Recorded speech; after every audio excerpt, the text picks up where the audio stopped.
Et salut à tous, bienvenue, je suis super content comme chaque semaine de vous retrouver sur ce podcast. Ça faisait un petit moment qu'on n'en avait pas tourné. C'était les vacances. C'était les vacances exactement, donc super content, on est parti pour une nouvelle année 2025. J'espère que vous êtes dans les starting blocks parce que ça s'annonce grand dans l'immobilier cette année. On a déjà pas mal de nouvelles à couvrir sur ce début d'année, ça a pas mal bougé, des événements imprévus, donc ça va bouger, ça va être dynamique. C'est clair, j'ai reçu plein de messages là, pendant les vacances, d'accords de crédit, d'offres acceptées là, dans la team Imo Evolution.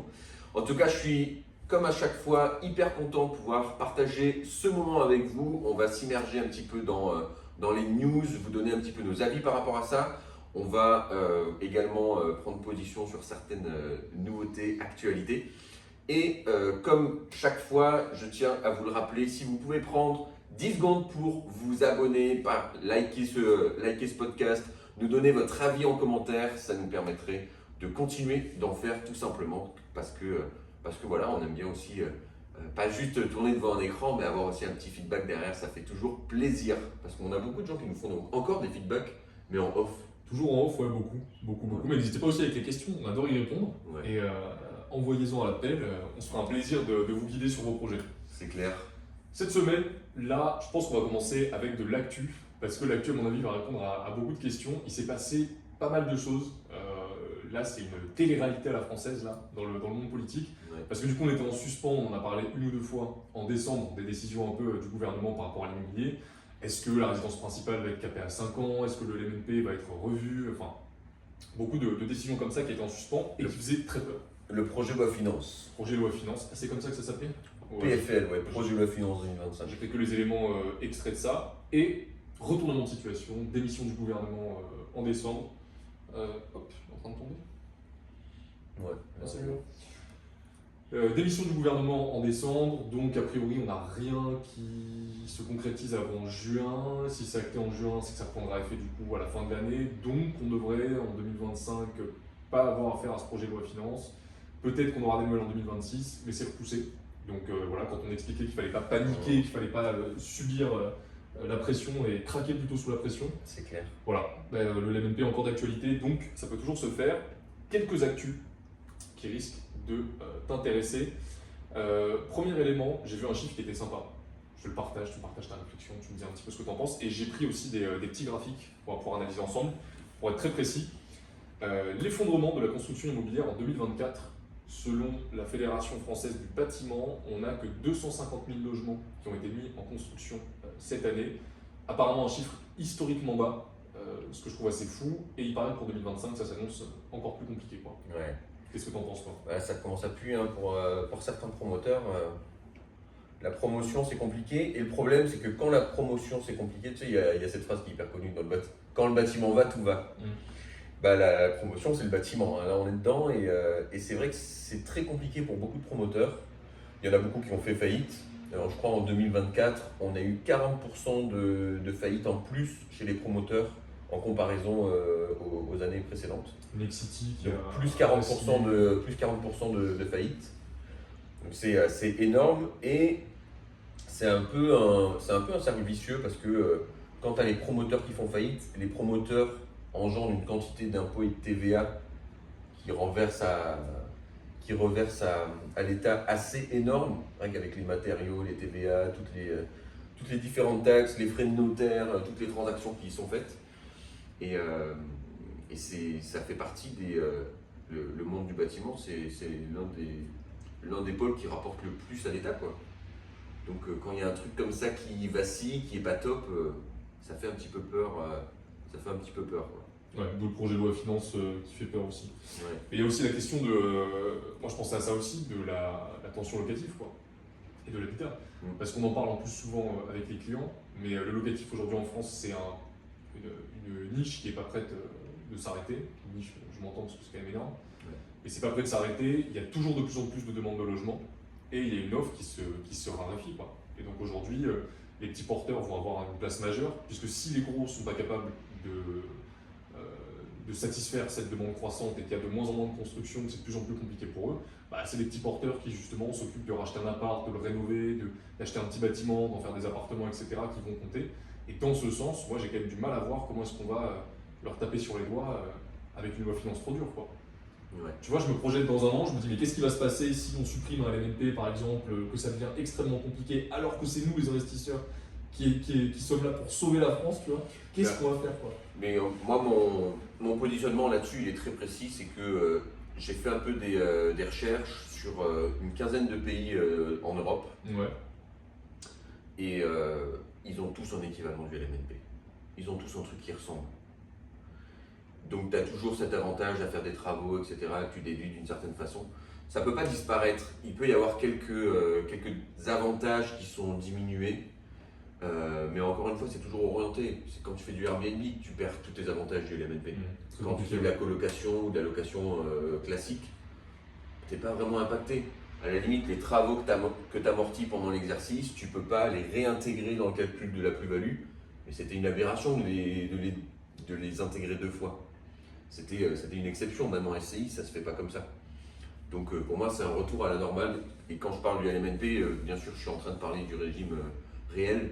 Parce que le régime microbique, moi je ne l'ai jamais recommandé, même sur toutes les dernières années. C'est rarement un régime qui est intéressant, sauf quand tu as déjà acheté par toi-même, que tu t'es pas fait conseiller par un expert comptable ou un fiscaliste, que tu as fait tes premières déclarations, que tu as mal déclaré tes travaux et qu'ensuite, bon, il faut déclarer, et tu sais que tu payes de l'impôt de toute façon. À ce moment-là, le microbique, pourquoi pas, mais le régime réel, c'est le plus intéressant dès qu'il y a un peu de travaux. C'est le plus intéressant. Après, on ne peut pas faire de généralité fiscalité, ça dépend Bien sûr. toujours de la situation, mais c'est vrai que la plupart du temps, c'est ça.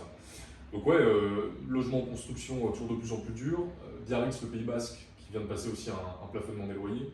Ouais. Toutes les grandes villes qui commencent à s'y mettre. Moi, j'ai l'impression que dans les stratégies rentables sécuritaires que tu mets en place à l'extérieur des villes, ça ne peut être que l'avenir, quoi. Tout se complexifie, j'ai l'impression, sur cette année quand même. C'est clair. J'ai une amie à moi qui. Mais tu sais, c'est un peu le profil. Je gagne bien ma vie. Donc même si je suis pas très bon investisseur, c'est pas grave. Elle a acheté sa résidence principale à Biarritz, dans l'optique de le louer après. Bon, déjà, l'erreur classique, tu achètes ta résidence principale en te disant si je déménage un jour, je le louerai. Sauf qu'elle n'anticipe pas du tout la rentabilité de la location. Elle achète un truc, un grand T2 qui lui coûte 300 000 euros, ça fait 1800 euros de prêt par mois. C'est un truc qu'elle louait aux alentours de 900-950 euros par mois. Projet loi finance. Elle passe à combien? 700. Ouais. Plafonnement des loyers par mois, elle passe à combien? Elle passe à 700. Derrière, ouais, Martin, comment je peux faire? Est-ce que je le mets en Airbnb? Ah ben Airbnb, c'est chaud aussi. Ça marchera pas non Comment on plus. fait bon, mais en fait, je vais peut-être retourner habiter dedans, tu vois. C'est complètement dommage juste sur une méconnaissance de ça et c'est encore une fois, putain, c'est rentable sécuritaire, quoi. Non, je pense qu'en 2025, il y a un l'immobilier, besoin de se c'est professionnaliser, c'est obligatoire. du moyen long terme. Hein. Ouais. Les gens regardent trop court terme. Bah, c'est ça, manque de professionnalisme, justement en se disant bon bah j'achète, c'est pas grave, l'immobilier monte tout le temps, mais si on veut faire du locatif, c'est vrai qu'aujourd'hui il faut être un peu renseigné quoi. Bon, ça c'est pour la mauvaise / bonne nouvelle du coup, ça dépend pour qui elle est mauvaise, ça dépend pour qui elle est bonne. Parce que deuxième sujet, on a aussi stabilisation du marché immobilier. Je t'ai sorti quelques courbes qu'on va regarder ensemble. Donc là, c'est vrai que 3 années un peu compliquées. Alors là, en l'occurrence, ça parle des prix dans les grandes métropoles qui commencent à se stabiliser parce que quand on regarde les prix globalement dans toute la France, immobilier ces 3 dernières années, ce qui a le plus baissé, ce qui a le plus souffert, c'est les grandes villes. Tu vois que tout ce qui est rural, milieux ruraux, excentré, sorti des grandes villes, ça n'a pas plus bougé que ça n'a pas trop été touché par les baisses de prix. Ah, c'est vrai ça. Les deux principales villes qui ont baissé, c'est Bordeaux et Lyon. Paris aussi, ça avait pas mal baissé. Ça Sur a Paris, pas mal- c'est rare que ça prenne, je crois, moins 5, moins 6, mais c'est pour Paris, c'est quand même. Mais ça a baissé et remonté plus vite. Lyon-Bordeaux, c'était un peu plus lent. Bordeaux, alors du coup, Bordeaux, ça dépend vraiment des quartiers. Tu vois, t'as Chartron, du coup, c'est reparti à fond, c'est l'endroit où ça vend le plus en France. Mais tu vas à Nansouty, tu vas autour de la gare, etc. Beaucoup plus compliqué. Les grandes villes, c'est un truc faut être très précis, quoi. Ça dépend des quartiers. Mais petite stat, je te montre ça. Ouais, alors bouge pas, c'est quand ça veut. Indice des prix signés selon l'ancien, selon le type de bien. Qu'est-ce qu'on voit? Donc on part en 2012 après post-2008, là, la stabilisation. Ici ça monte. Là on a toute la partie Covid. Et puis là on voit que sur les derniers mois, dernière année plutôt, c'est pas mal. Et je te mets ça en comparaison avec cette stat-là, qui est très intéressante. On voit le volume des ventes et évolution annuelle. Parce que c'est pareil, il y a plusieurs time frame un peu pour regarder les informations. Ouais. Donc quand tu prends l'année 2024, c'est l'année où il y a eu le moins de ventes. Mais quand tu prends à partir de septembre, où là on commence à avoir des taux qui baissent, on commence à avoir une situation qui s'améliore, Ouais, non. on voit que c'est doucement en train de repartir et que ça recroise cette donnée-là, tu vois. Ouais. Donc qu'est-ce que tu en penses toi un petit peu de... Cumul sur 12 mois. Ouais. Ok. Ouais, c'est marrant qu'on ait une telle distinction entre l'appart et la maison, tu vois. Ouais. Il y a un tel écart. Indice des prix signés. Ok. Mais tu Donc vois, ça sort de- c'est la ça, fameuse c'est pénurie lié. de logement qui. Ça, je sais plus ce que c'est ça. C'est la pénurie de logement qui fait le delta entre l'appart et la maison. Sur les dernières années. Là. Plus accessible l'appartement. Ouais. Plus accessible, donc plus de monde, plus de concurrence et ça fait pumper les prix vers le haut un peu. Bah écoute, ouais, c'est intéressant comme statistique.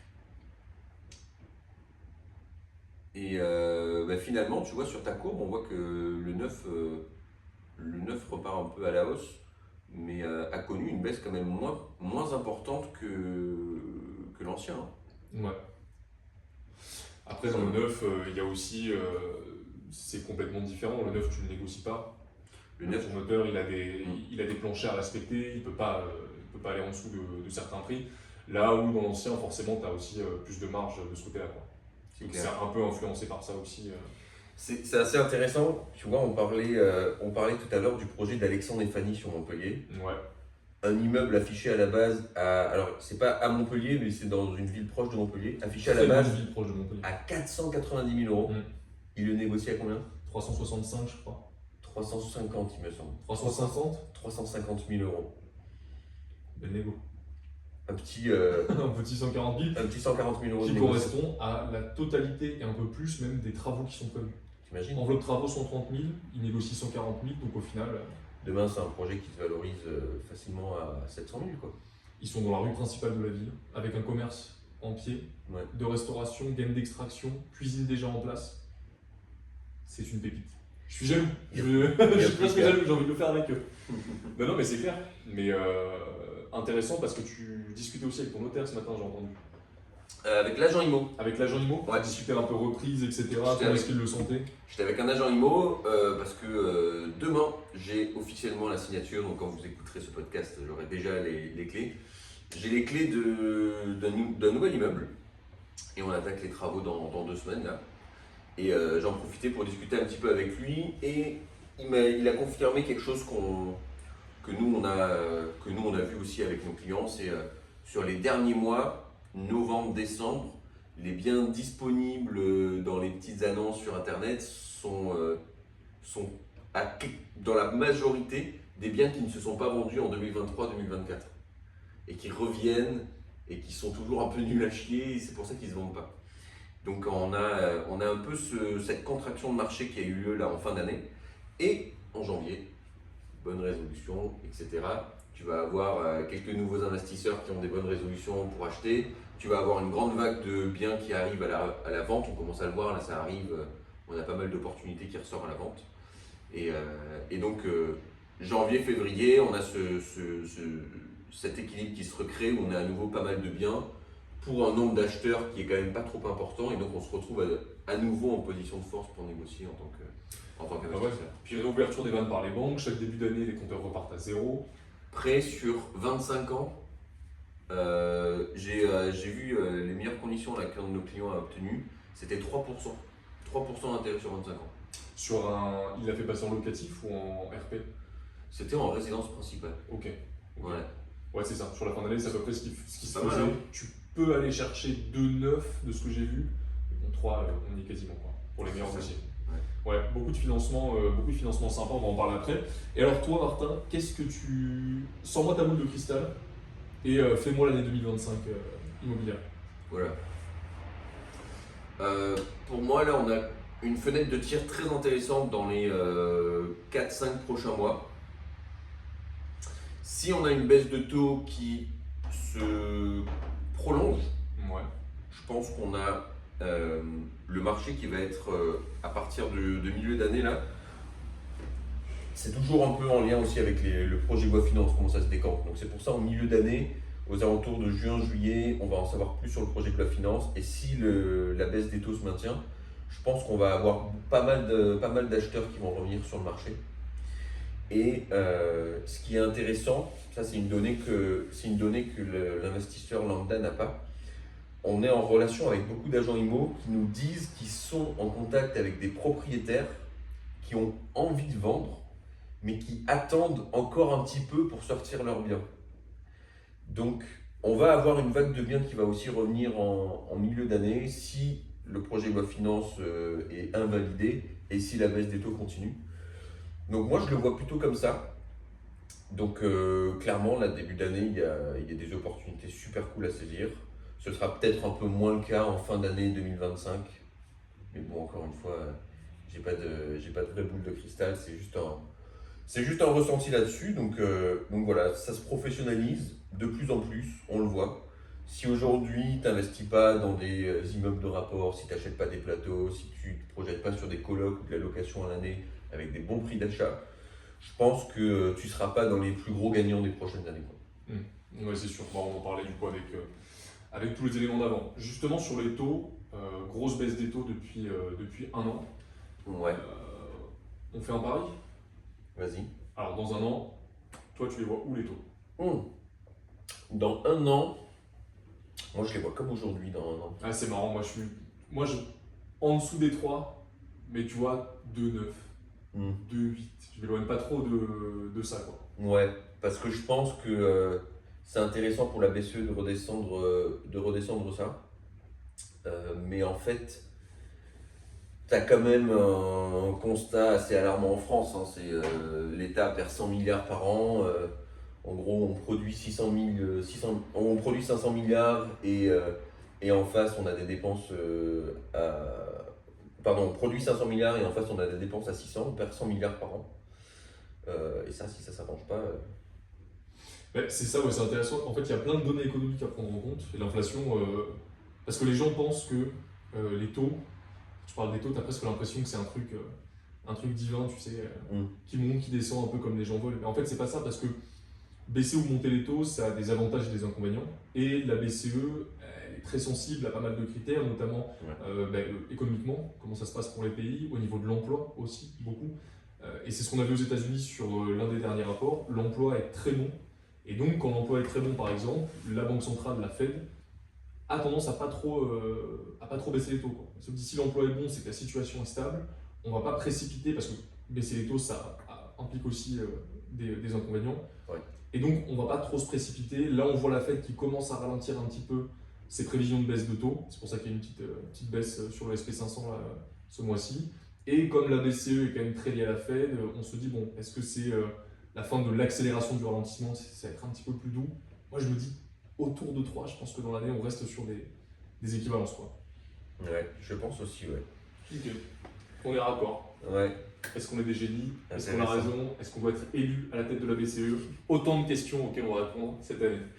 Et c'est là que tu sors ton téléphone. Juste là, vous pouvez voir quelqu'un qui attend depuis 3 ans que les taux baissent. Ouais, c'est ça. Tu l'as vu, la pub de Yomi Denzel? Ouais. Elle n'est pas extraordinaire. Elle était C'est fantastique. pas mal. Et là, vous voyez tous ceux qui attendent. Et là, tu vois le passer avec la photo. Bah, c'est ça, ouais. C'est exactement ça. Success story. Je suis passé du coup à Grenoble semaine dernière Ouais. sur le projet d'Aurélie Aurélien. Ouais. Assez incroyable. Et je voulais en parler parce que c'est un projet un peu atypique. Bon, déjà, Aurélien, je ne sais pas quand est-ce qu'il dort. Il y a 10 projets en cours de tous les côtés, ils sont hyper actifs. Et puis là, ils ont acheté, et c'est intéressant parce que c'est un bon exemple de ce qui peut être fait. Ils cherchent un immeuble autour de chez eux, autour de Grenoble. Et chaque projet sur lequel ils tombent, à chaque fois, on y passe 3 mois, ce qui est déjà quand même pas très long. Chaque projet sur lequel ils tombent, alors c'est soit trop grand, soit la masse de travaux est trop importante par rapport au budget global, dans la mesure où ça va juste exploser leur enveloppe totale et qu'en fait ils n'arriveront pas à se faire financer. Ouais. Ou alors c'est des biens avec déjà des locataires en place mais c'est vendu rentable en l'état. Mais évidemment, quand tu prends en compte le fait qu'il faut tout refaire une fois que les locataires partent, que tu vas avoir des travaux, qu'il va falloir les différer dans le temps, etc., pas rentable. Donc, on passe 3 mois à visiter des projets comme ça, ça ne fonctionne pas. Et puis, tombe sur un projet, par hasard, Off-Market 2.0 avec ce qu'on enseigne. Il tombe sur le projet et c'est intéressant parce que le projet est trop gros sur le papier. On se dit, en l'état, on ne peut pas l'exploiter en entier. Ouais. Et donc, ils ont fait le choix en fait, de faire 2 immeubles dans un immeuble en différé. Ouais. Ils font premier bâtiment maintenant, ils lèvent de l'enveloppe travaux pour ça, etc. Puis, ils vont diviser le deuxième bâtiment avec un géomètre, monter une SCI, racheter le bâtiment, le refaire. Ils ont déjà parlé au banquier, etc. D'ailleurs, si, ils ont déjà parlé avec le banquier, qui leur a dit, il n'y a pas de souci, c'est un super projet, tu vois, c'est complètement cohérent, on y va. Et qui du coup devait faire 2 immeubles avec nous, qui vont faire. Aurélien m'a répondu dans le il m'a dit non, mais sur ça, c'est pas le deuxième immeuble. Hein. Ça, c'est un projet. Nous, dans 6 mois, on en fait un autre. En plus, je sais qu'ils nous écoutent sur le podcast. Franchement, vous pouvez être fiers de vous, c'est un super projet. Et ça nous fait une enveloppe totale à combien du coup? L'enveloppe totale, totale des 2 projets réunis. Ouais. 2 projets réunis, de mémoire, on est un petit peu au-dessus des 400 000. Ouais. On a du coup gros cash flow, on a une rentabilité brute, si je me souviens bien. Je n'ai pas tous les chiffres en tête. Je crois qu'on est à plus de 11% brut sur la totalité. En termes de cash flow total sur le projet, je crois qu'on n'est pas très loin des 1 000 € par mois. Ok. Cash flow vraiment comme d'habitude, hein, avec vacances locatives qui est prise en compte, la totalité des travaux, des frais, on met le comptable, on met vraiment tout. Ouais. Donc projet hyper intéressant. Est-ce que tu penses des projets un peu fusionnés comme ça, tu sais, un peu divisés, est-ce que c'est une bonne stratégie? Est-ce qu'il y a des stratégies meilleures? C'est génial, mais tu vois, ça revient un peu dans ce qu'on disait, ça se professionnalise. Ouais. Ça se professionnalise. Monsieur, madame, tout le monde essaie d'investir parce qu'ils comprennent que c'est pas le bon moment de. Enfin, il faut faire des trucs pour la retraite, mais sans se former, c'est vrai que des fois on est face à des concurrents qui achètent beaucoup trop cher. Tu comprends pas comment. Moi, je suis passé sur un immeuble il y a 3 semaines, un projet qui était affiché aux alentours de 280 000 €. Pour qu'il soit rentable, moi, il me fallait que je le top à 200. Il y a quelqu'un qui a posé une offre à 270. Mais ça fait aucun sens, quoi. Ouais. 270, à moins que tu aies ta boîte qui fasse les travaux, mais à ce moment-là, tu échanges ton temps contre de l'argent que tu ne capitalises pas sur un investissement. Ça n'a pas de sens, quoi. En fait, le risque sur des bâtiments comme ça, moi je le vois tous les jours et on le voit avec certains clients qui parfois arrivent avec un projet en tête et qui disent voilà, j'ai peut-être quelque chose sous la main, etc. Donc évidemment, ils nous l'envoient, on l'étudie. Dans 100% des cas, ça ne fonctionne pas. Parce que j'ai l'impression qu'il y a trop de personnes qui sont attachées à un seul critère, c'est le prix. Tu vois, ces grands bâtiments de 400 mètres carrés en vente à 50, 80 000 €, tu te dis putain, c'est pas cher, je l'achète. Mais qui n'anticipe pas ce côté travaux, et ce que ça va coûter, et le temps que ça va prendre aussi, et le risque que ça induit. Et du coup, trop de personnes qui arrivent sur des projets comme ça et qui disent putain, c'est génial, je vais pas le négocier, ça va quand même être rentable en l'état. Au final, tu te retrouves avec, je sais pas, ça peut être un corps de ferme, un ancien cinéma, j'en ai vu passer, des choses qui sont pas exploitables, quoi. C'est vrai. Trop grand, trop de travaux, trop difficile. Et si tu maîtrises pas cet aspect-là, que tu sais pas calculer ton enveloppe et tout, c'est très compliqué. Et d'ailleurs, moi, quand j'ai commencé au tout début de l'immobilier avec 0 compétences travaux, et puis pas du tout ce qu'on voit avec les clients pour calculer les enveloppes. Toi, tu calculais pas ta rentabilité en fonction du prix d'achat au début? Oui et non. En gros, je mettais un estimatif travaux, mais basé sur rien. C'était vraiment exactement. Au doigt mouillé. En fait, je faisais cette erreur. Je prends l'exemple du premier immeuble pour lequel j'ai fait une offre qui a été acceptée. Immeuble incroyable, place centrale, magnifique, grande maison de ville en fait, divisée sur 3 niveaux. Donc possibilité de faire 3 appartements, avec une cave en plus en dessous. Ouais. Mais en fait, le piège, c'est que je rentre dans cet immeuble et il est en super état. Super état. Il est vraiment propre. Alors évidemment, tu te dis qu'il y a peut-être un peu de travaux d'isolation, etc. Mais donc quand tu rentres là-dedans, le piège, c'est de se dire ok, le truc est nickel, il n'y a pas beaucoup de travaux. Sauf que quand on fait 3 putains d'appartements et qu'il faut mettre arrivée d'eau, électricité, nouveau tableau électrique, division des compteurs, consuel, quand tu sais que c'est 4 000 € quasiment le compteur Enedis, le compteur chez Enedis tout simplement, qu'il faut refaire ensuite 3 cuisines, 3 salles de bain, qu'il faut découper, il faut tout réisoler, il faut faire du placo partout. Faut tout péter. En fait, tu pars sur du faut tout péter, il faut tout refaire. Et ça, c'est un vrai piège. C'est un énorme piège. Ça, c'est un truc de fou. Attention, ne faites jamais cette erreur dans l'immobilier, de penser que parce qu'un appartement ou un immeuble est beau, les travaux ne vont pas coûter cher. Que le mur, il y ait une tapisserie de grand-mère qui soit dégueulasse avec une tache d'humidité en haut, ou que le mur soit peint en blanc, le casser ça va coûter la même chose, le refaire ça va coûter la même chose. Et c'est une vraie erreur qu'il y a beaucoup, C'est qu'on une retrouve erreur. énormément. Et donc il faut vraiment être attentif à ça et avoir une vision globale des travaux. Si vous ne savez pas le faire, entourez-vous de personnes qui savent le faire parce que je vois trop de personnes sur un immeuble, ça peut vite chiffrer en plus. On ne parle pas de 10, 15 000 euros de travaux. Souvent on est sur des budgets de 50. Si tu te plantes de 10, 20 000 euros, il y en a beaucoup que ça met dans la sauce quoi. Mais en gros, le calcul que j'avais fait moi, il était très simple. Je m'étais dit, attends, ah non, mais j'ai pas mon téléphone. Mais 170, 8% de 170, 15 000, donc 170 000 euros, prix d'acquisition de la maison. En gros, 15 000 euros de frais de notaire, 185. Et la manière dont moi j'avais calculé mes travaux à l'époque, je me souviens maintenant que j'en parle, je m'étais dit, bon Arthur, tu as une enveloppe à 250. Là, tu l'achètes au prix 185, c'est bien, tu es en dessous, donc les travaux, ils vont coûter 65.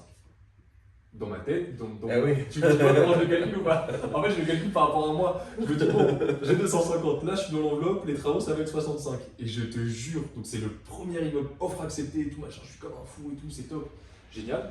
Donc je fais Ça y est, passer. je suis investisseur. Ouais, et là tu te dis, putain, en plus ça s'était fait relativement rapidement, tu vois, juste à côté de Biarritz, donc génial, tu vois, niveau déplacement, etc., c'était top. Et je fais passer, donc à l'époque je suis un peu stressé, donc je fais passer 3 artisans par cours de métier. Il y avait tout à faire, donc tu vois, donc je fais passer 3 maçons, 3 plaquistes, 3 électriciens, 3 plombiers, tu vois, je vois tout avec eux, etc. Bon, bah, rien de très particulier, le projet est 100% faisable pour eux, tu vois, je travaille des optimisations avec eux, je pourrais faire une petite ouverture sur une façade pour faire une fenêtre, etc. Bref, on fait le projet, c'est 100% ok, et puis là, un devis qui arrive, 2 devis qui arrivent, 3, 4, 5, 6, 7, et là, montant total du projet, même en bossant des optimisations, des trucs comme ça, les travaux, et encore on était vraiment sous-évalué, et bon, genre 170 000 balles. 170 000 balles, t'imagines? Une petite erreur à 100K. Une erreur à 100 000 euros, quoi. Et heureusement, je m'en rends compte avant de signer le bien, avant de, tu vois, parce que j'avais quand même cette démarche professionnelle de me dire il faut tout avant, il faut que j'ai tous les calculs, moi j'y vais que si je suis sûr de moi, je suis précis, etc. Et j'ai mis en place un nombre d'actions pas possible pour avoir tous les documents, quoi. 100 000 euros d'erreurs de travaux. Et t'imagines quelqu'un, du coup, dans mon cas, pareil, pas trop formé, etc. C'est ça l'erreur, c'est t'arrives, tu te dis c'est nickel, c'est tout propre. Le truc, tu le signes, tu fais pas trop les devis, tu te dis c'est bon. 100 000 euros de trop. Comment tu les finances, comment tu les trouves, quoi. C'est pas possible. Maintenant, tu quittes ton travail et tu deviens artisan. Ah, c'est ça, c'est Tu ça. deviens artisan sur une année et demie complète. Mais donc, ouais, hyper dangereux. Et à l'inverse, il y a un autre type de projet, du coup, aussi, qui c'est vraiment la situation opposée. C'est tu rentres, pour le coup, tout est déjà bien divisé au niveau des espaces, des pièces, des appartements, tu as les compteurs, les arrivées, les cuisines. Mais c'est un peu moche, c'est un peu dégueulasse. Et moi, je vois des gens qui me disent ah non, je pars pas dessus, il y a une tache d'humidité, je suis pas sûr, etc. Alors qu'au contraire, là, mais là, vas-y à fond, parce que là, il y a 4 fois moins de travaux, là, en fait. Hein. Ouais. Et là, il faut y aller à fond, quoi. Et donc, c'est vrai qu'il y a un gap. Bah, la connaissance, elle permet de combler ce trou et de pas faire d'erreur, quoi. C'est clair. Mais tu vois, l'exemple que tu viens de me donner sur l'immeuble, Ouais. allez, franchement, sur toutes les personnes, je prends un échantillon des 30 dernières personnes qui m'ont parlé d'immeubles. Ouais. Je pense que sur 30, allez, il y en a 80% qui font l'erreur. Ouais. Il y en a 80% qui font l'erreur. Les 20% restants, c'est moitié artisan, moitié formé. Ouais. Mais pas de secret. Putain. Si tu apprends à faire du pain, il faut travailler en boulangerie. Quoi. Tu vas pas regarder des tutos YouTube. Quoi. Mais ouais, donc hyper intéressant et très gros projet, très beau projet. J'ai hâte de faire les deux en même temps. En plus, tu as des charpentes en métal et tout. Enfin, vraiment, on peut faire un truc, Ça, c'est trop stylé, ça. un truc très sympa. Et voilà, 2 projets en un. Ça, c'est bon, ça. Pourquoi choisir un C'est bien passer des grandes marches comme ça. Moi, j'aime bien avancer. C'est une sacrée marche. Hein. Ouais. C'est une sacrée marche. Et puis le coin est hyper bien, hyper attractif. Donc très sympa. Question-réponse. Je te propose de te poser quelques questions qu'on nous a envoyées cette semaine. Ok, tu me challenges. Et puis tu y réponds comme d'habitude avec ton expérience, avec le feeling. Alors, question numéro 1, qui revient de temps en temps, on y a déjà répondu. Mais bon, écoute, pour ceux qui n'ont pas encore écouté les podcasts précédents, est-ce qu'il est possible d'obtenir un financement à 100% si on n'a pas de capital de départ? Oui, c'est 100% possible. J'aime pas parler d'investissement à 100%, j'aime parler d'investissement à 110%. C'est mieux. 100%, ça fait quand même de La l'apport. question, c'est 100%. Tu as quand même de l'apport à mettre si tu es à 100%, parce que tu as les frais de notaire. Ça représente 8% du montant, 8% supplémentaire sur le montant du bien que tu as négocié. Donc moi, je parle plutôt de financement à 110%. Et on va vous afficher juste là. Je l'ai fait l'autre jour. La capture d'écran. Ouais, la petite capture d'écran avec les financements. Là, j'ai regroupé quelques captures d'écran là, que nos clients nous ont envoyées sur les dernières semaines. Aujourd'hui, on a quoi? On a 70-80% de financement à 110%. C'est ça, non? C'est quasiment que ça. 110%, donc des personnes qui mettent pas d'apport ou on considère que c'est encore à 110% quand il y a 3 000 euros d'apport parce que souvent ça correspond juste aux frais de garantie. Donc c'est encore à part des frais de notaire, des frais d'agence, des travaux, du bien, c'est les frais de garantie. Donc ça c'est encore à part et ça s'élève entre 1 000 et 3 000 euros. Et on a même beaucoup d'exemples de personnes qui doivent rien sortir de leur poche, qui font financer la totalité. Donc ça se fait carrément. Donc maintenant, c'est quoi les points qui vont... C'est quoi les critères qui vont rajouter des points et augmenter tes chances de pouvoir le faire?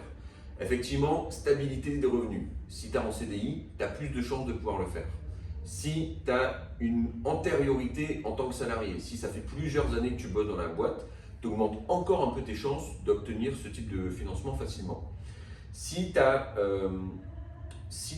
un taux d'endettement qui n'est pas à 35% sur ta demande de financement, que quand tu fais ce financement, tu es à 33, à 30%, tu augmentes encore tes chances parce que le banquier ne prend pas le maximum de risque pour toi. Donc c'est là que c'est intéressant d'investir dans des immeubles parce que tu additionnes à tes revenus les 2-3 000 euros de loyer que tu vas toucher en face, donc ça te permet d'emprunter plus et donc tu arrives facilement à être en dessous de tes 35% d'endettement. Et on va rajouter à ça le fait d'investir à plusieurs, tu dilues le risque. Bref, ça fait plein de critères qui peuvent augmenter tes chances d'être dans cette situation-là. Et effectivement, avoir de l'épargne, ça augmente drastiquement tes chances d'avoir un financement aux top conditions, 25 ans, pas du tout d'apport, etc. Mais ce n'est pas une obligation en soi. Le banquier va préférer quelqu'un qui a 5 000 euros d'épargne, mais qui met de côté peut-être 30% de son salaire, qui a un style de vie hyper minimaliste et une gestion de ses dépenses hyper stricte, versus quelqu'un qui a 50 000 euros de côté, mais quand il gagne 3 000, il dépense 3 000. Donc c'est pas du tout une obligation d'avoir de l'apport, c'est mieux d'avoir un peu d'épargne, mais après tout est une question de budget. Si tu n'as pas du tout d'épargne aujourd'hui, te lance pas sur un immeuble à 300 000, tu vois, parce que si tu ne sais pas chiffrer tes travaux et que tu sors de budget à 10 000 euros, ton immeuble, tu dois le revendre aux enchères, quoi. Donc c'est un peu problématique. C'est clair. Non, vraiment, la situation a beaucoup plus d'importance que l'épargne. Moi, je le vois, j'ai commencé avec beaucoup d'épargne, situation de merde. Qu'est-ce que j'ai galéré, quoi.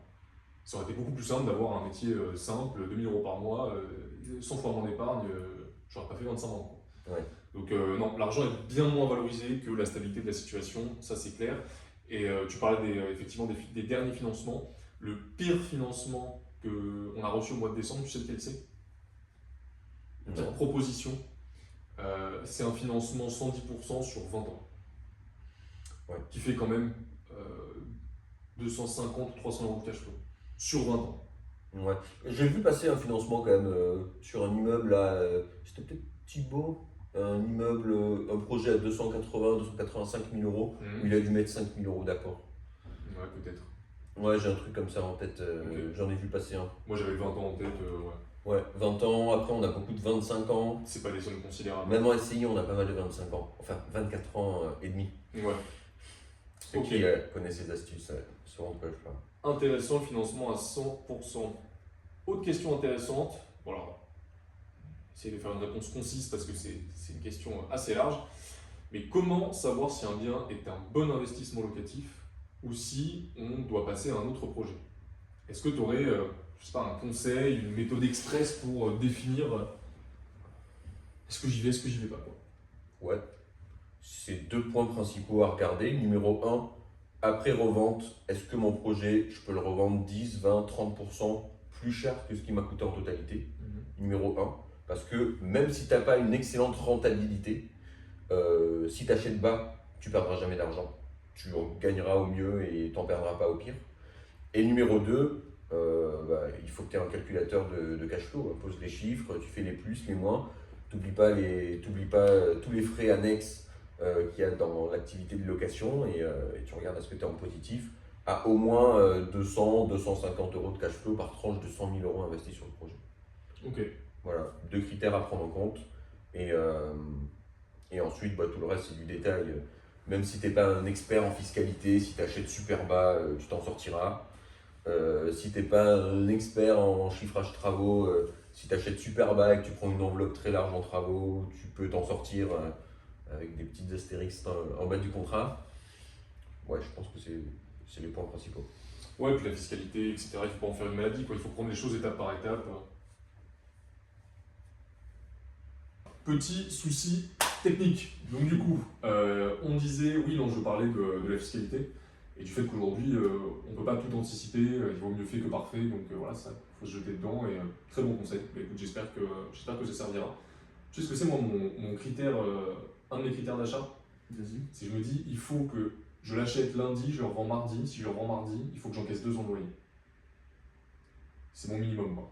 Après, t'as des frais, etc. Donc je me dis 2 ans de loyer, ça vaut le coup, ça permet de, voilà, c'est bien, comme ça tu vends, t'encaisses 2 ans de loyer d'un coup, t'augmentes ton patrimoine en conséquence, quoi, et tu peux repartir sur un autre projet. Il suffit que tu le gardes 1 an ou 2, en 2 ans en fait t'as fait 4 ans de loyer, et donc super rentable, hyper bien, quoi. Ça c'est mon critère, ça. Bonne idée. Ok, super. Parce que si tu fais des projets à 10%, qu'en une année t'encaisses 2 ans de loyer, en gros ça veut dire que tu fais 20% de marge. Et sur l'immeuble là, je fais 19 000 euros de loyer par an. Donc, moi je voulais le vendre 40 000 euros plus cher que ça m'avait coûté. Donc ça m'a coûté 120. Je le vends 171 et quelques. Moi les frais de notaire, 160, 40 000. Je fais 2 ans de loyer, je l'ai gardé 1 an. Donc j'ai fait 3 ans de loyer en 1 an, quoi. Ouais, je comprends. Donc t'en tires beaucoup plus. Tu presses le fruit jusqu'au bout, quoi. Là, vraiment, tu le fais rapidement. Et tu vois, c'était intéressant parce que j'en discutais avec un client l'autre jour en coaching. Il me disait oui, mais on est d'accord que si tu revends dans 7 ans versus tu revends dans 3 ans, dans 7 ans, tu auras fait plus d'argent. Ouais, mais en fait, dans l'immobilier, c'est pas juste une question de montant, c'est une question de montant divisé par le temps. Si juste après avoir fait les travaux, ton bien il est valorisé 100 000 euros de plus que ce que ça t'a coûté, et que on va dire que chaque année tu rembourses 20 000 euros de crédit, de capital de crédit, et que tu fais 10 000 euros de cash flow. Ben, la première année, tu as les travaux, etc. Mais on va dire que la première année, à la fin de l'année, tu t'es enrichi de 100 000 plus 20 000 plus 10 000. Tu t'es enrichi de 130 000. La deuxième année, 160, ensuite 190. Et chaque année, plus tu t'éloignes, plus ton enrichissement annuel il diminue parce que la plus-value de 100 000, c'est divisé par le nombre d'années. Donc effectivement, moi je suis plus dans une dynamique d'acheter, garder 3 à 5 ans, le temps d'amortir un petit peu de capital par exemple, et le bien il n'est pas encore trop usé. Il y a souvent même pas besoin de mettre un coup de peinture ou juste une retouche à un ou 2 endroits, et on peut le revendre tel quel. Donc c'est assez intéressant, mais ça permet de maximiser la plus-value. Et donc si tu divises l'enrichissement que tu as par le nombre d'années, ça fait un enrichissement maximal par an, quoi. Mais ça peut être plus intéressant, mais dans la mesure où tu fais du rentable sécuritaire, où tu montes un business, en fait c'est possible. Ouais. Et donc tu vois, dans mon exemple, là, si on imagine que tu as mis 10 000 euros d'apport sur ton projet, et que tu fais 130 000 euros la première année en ayant mis 10 000 euros dans la machine, tu n'as aucun investissement qui te permet de faire une telle rentabilité de façon aussi stable et sécuritaire que l'immobilier. Non, c'est clair. Ça n'existe pas. Bah sinon tu t'achètes un Memecoin, quoi. Oui, ça s'appelle la crypto-monnaie, mais là ça s'appelle aussi la roulette russe, quoi. Ouais, c'est ça. Tu l'as vu l'histoire d'ailleurs de. Tu vois qui c'est Hailey Reich ou Hailey. Non. Son nom c'est la Hawk 2 Girl, tu l'as pas vu? Si, ouais, voilà, tu vois qui c'est. Ouais. Tu sais, elle a percé, d'ailleurs c'est fou, elle a percé avec une vidéo de 3 secondes. Et depuis, elle a été omniprésente sur les médias, dans les podcasts, etc. En 1 an, elle a fait avec sa seule image pas mal d'argent et elle a lancé une crypto, enfin un coin quoi, par rapport à ça. Et elle s'est barrée avec 40 ou 50 millions, un truc comme ça. Elle s'est barrée avec la caisse. Ouais, tu l'as pas vu?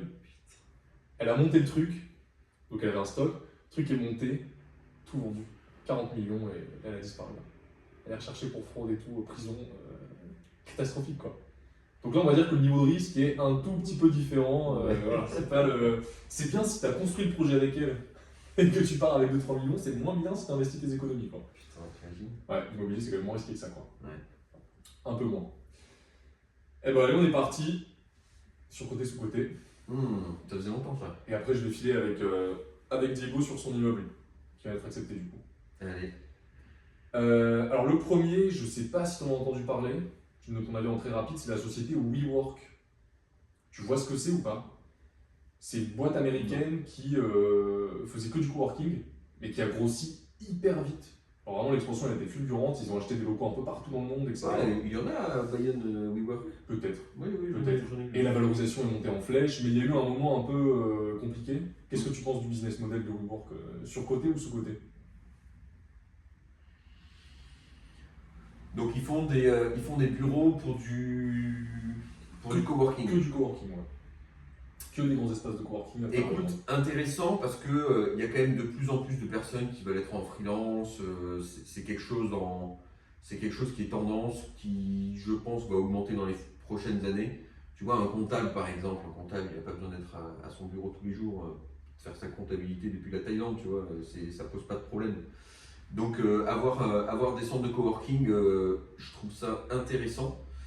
Maintenant, j'ai pas forcément étudié le projet en profondeur parce que moi j'aime pas ça et que je m'intéresse et j'investis que dans les trucs que j'aime. Je crois que c'est un conseil que tout investisseur devrait aussi écouter. N'investissez que dans les trucs que vous aimez. Oui, peut-être il y a un moment donné dans l'année où investir en crypto, c'est le bon moment, c'est intéressant. Mais si vous n'aimez pas ça, ne le faites pas parce que vous ne serez pas assez résilient, pas assez entraîné. Et moi, je remarque que je gagne surtout de l'argent dans les trucs que j'aime. Donc, c'est parce que je développe aussi une expertise plus grande, ça me passionne et du coup, je deviens meilleur que les autres. Donc en fait, moi, je ne me suis pas beaucoup renseigné là-dessus parce que j'aime pas le coworking. J'aime être en présentiel avec les équipes dans les bureaux, mais cet esprit de coworking un peu freelance, c'est dans un environnement avec plein d'autres trucs, pour moi c'est de la dispersion, je le vois comme ça. Donc j'ai pas vraiment étudié le truc, mais je sais que dans les grandes lignes c'est en tendance, ça fonctionne, c'est une demande en croissance, donc si vous kiffez ça, pourquoi pas. Alors moi je bossais dans un espace de coworking, c'est vrai que c'est avec beaucoup de distractions, t'es souvent sollicité, et il y avait un mec qui bossait avec nous. Le mec qui a monté sa boîte, d'ailleurs, ils sont deux. Ils ont fait un SaaS. Je t'en avais parlé, je crois. Ils ont fait un SaaS, ils font genre 2-3 millions par an, à deux, en bossant 4 heures par jour. Et lui m'avait fait rire, il m'avait dit, ouais, il m'avait dit, moi, quand je viens ici, c'est pour m'amuser. Quand je veux vraiment bosser, je reste chez moi, en fait. Quand il était là, tu sais, tout le monde parle avec tout le monde, il y a de la distraction, tu prends une petite pause, un café, un truc. Il me dit, en fait, si je peux pas bosser, C'est assez bien résumé, ouais. Ouais, c'était marrant la manière dont il m'avait dit. Ok, deuxième cas, le marché de l'immobilier locatif à Paris. Qu'est-ce que tu en penses de ce marché immobilier à Paris qui est extrêmement tendu parce que depuis plusieurs années les prix sont élevés. Moi je connais beaucoup de personnes qui. Parce qu'à Paris tu as le plafonnement des loyers. Ouais. Je pense qu'un peu plus de la moitié de mes potes qui. On est dans l'âge où ils commencent à prendre leur appart. Paris c'est complètement différent de Biarritz, tu sais, tu restes assez longtemps chez tes parents, c'est tellement cher que. Ouais. Voilà, donc on va dire que là mes potes commencent à avoir leurs apparts et tout. Et je regarde avec eux, je faisais des calculs et tout, t'en as plein qui sont complètement au-dessus de la fin. Parce que c'est tellement la merde que le propriétaire il loue 300 € plus cher, mais toi t'as besoin d'un appart, t'en as envie, donc tu dis oui, tu vas pas. Ouais. Marché tendu. Donc, ce que tu dis, c'est que les loyers sont au-dessus des loyers plafonnés ou que le remboursement des crédits est au-dessus des loyers plafonnés?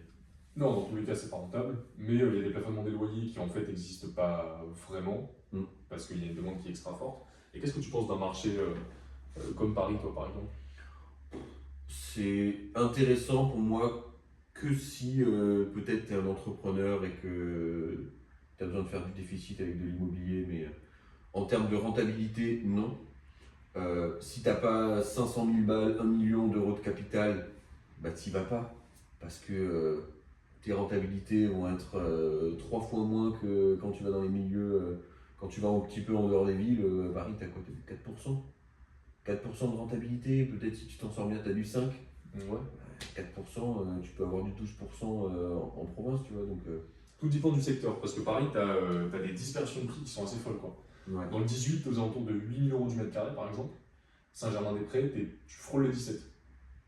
tu as des écarts de prix comme ça qui sont énormes. Quoi. Je comprends ça, mais moi, c'est des marchés que j'aime pas forcément parce que c'est trop rassurant pour monsieur, madame, tout le monde d'investir là-bas. Et la rentabilité, je trouve pas là où il y a une forme de sécurité, entre guillemets, du moins une perception de sécurité. Donc moi, je fuis ce genre de secteur, tout comme je fuis ce genre de secteur Bordeaux, Lyon, pour de l'investissement locatif. Faut aller ailleurs.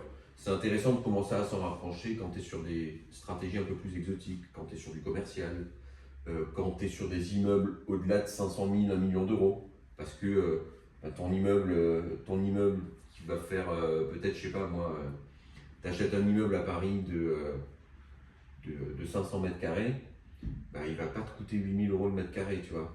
Il va te coûter peut-être 3 4 000. Donc là, tu commences à avoir de la rentabilité, mais c'est parce que tu es sur du patrimonial. 3-4 000 quand même. Non, je suis. Ouais, on regarde des immeubles à Paris, voir combien ça coûte. Mais ouais, pas très intéressant. Et ça m'amène à une autre question que j'ai oubliée. Je veux te faire, j'ai un surcoté sous-côté qui m'est venu en tête au passage, Ouais. mais non, complètement zappé. Mais oui, c'est ça, c'est intéressant parce que Bordeaux, par exemple, c'est vrai que Bordeaux, alors que je l'ai obtenu à un prix et défiant toute concurrence, même en ayant négocié 30%, valeur du bien total 240, je peux le louer que 900 euros par mois. Il faudrait que je le loue 1200 pour être à l'équilibre, quoi. Sur 25 ans, ouais. 1200 à l'équilibre, j'ai que le loyer Avec un crédit 1200 sur 25 ans. avec un crédit sur 25 ans. Et c'est que le crédit. Parce que si je veux vraiment rien sortir, qu'il faut que j'inclue la foncière, les charges de copro, etc., il faudrait que je le loue 1300, 1400. Ça veut dire que le bien, j'aurais quasiment dû acheter 100 000 balles, quoi. Pas possible. Enfin, pas possible. Peut-être. Après, je sais pas comment on atteint de tel niveau, quoi. Bah, c'est possible pour la personne qui veut pas, qui cherche pas de la rentabilité, qui a des fonds à placer, et qui a envie d'avoir un appartement à côté de chez elle. Ah putain, j'ai oublié de ce côté. Tu as 150 000 euros d'épargne, tu mets ça dans ton projet, et donc du coup, tu n'as pas besoin de l'acheter 100 000. C'est ça le calcul que la plupart des gens font, mais c'est dommage. C'est dommage. Ok, dernier sous-côté, sur-côté, les entreprises de. Alors, ils appellent ça PropTech, je sais pas si ça s'appelle comme ça, mais tu sais, les trucs d'immobilier partagé là. Ouais. Il y en a partout, ça pop dans tous les sens. Bon, ça a encore pété, on a eu un dernier problème technique qui a interrompu la fin du podcast. Donc, je vous fais la réponse en résumé. Qu'est-ce que je pense des entreprises comme ça qui proposent de l'immobilier partagé? C'est intéressant si tu ne sais pas investir ou si tu as trop de fonds à placer, que tu dois les faire travailler en attendant.